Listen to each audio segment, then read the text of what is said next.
শিক্ষক এবং শিক্ষাকর্মীদের বকেয়া এরিয়া ডিএর হিসাব পাঠাতে হবে আগামীকালের মধ্যে, অর্থাৎ 2/4/2026 মধ্যে, 2রা এপ্রিলের মধ্যে এই তথ্য কিন্তু পাঠাতে হবে। এ নিয়ে আজকে একটি গুরুত্বপূর্ণ নোটিফিকেশান জারি করা হয়েছে।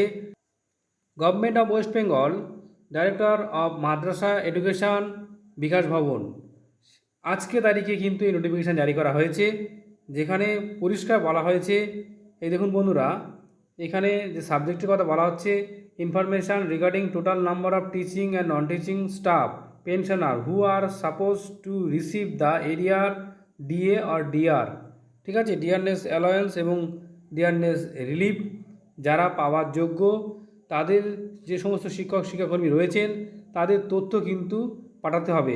কবে থেকে হিসাব চাইছে দেখুন, এপ্রিল 2008 থেকে ডিসেম্বর 2019 পর্যন্ত সমস্ত এই সময় যে গ্র্যান্টিনেটের যে হিসাব রয়েছে তাদের সমস্ত তথ্য কিন্তু পাঠাতে হবে। এছাড়া বলা হচ্ছে যে এ বিষয়ে ডিস্ট্রিক্ট ইন্সপেক্টর অফ স্কুল তারা এডিআই বা এআইয়ের কাছ থেকে এই সমস্ত তথ্য যাকে প্রিপেয়ার করে পাঠাতে, রিপোর্ট পাঠায় এবং সাবমিট করে, সেই নির্দেশও দেওয়া হয়েছে।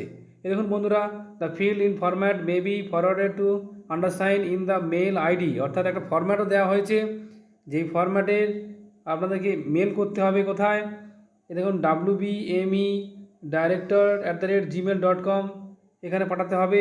দেখুন 2/4/2026 মধ্যে, অর্থাৎ বোঝাই যাচ্ছে যে শিক্ষক বা শিক্ষাকর্মীদের বকেয়া ডিএ দেওয়ার প্রক্রিয়া কিন্তু অলরেডি শুরু হয়ে গেল। এটা কিন্তু আস্তে আস্তে অনেকে পেয়ে যাবেন। এবং আরেকটা খবর দিয়ে রাখি, যারা পেনশনার রয়েছেন, যারা শিক্ষক শিক্ষাকর্মীদের পেনশনার রয়েছেন, তাদের কিন্তু অলরেডি অ্যাকাউন্টে টাকা ঢুকতে শুরু করে দিয়েছে।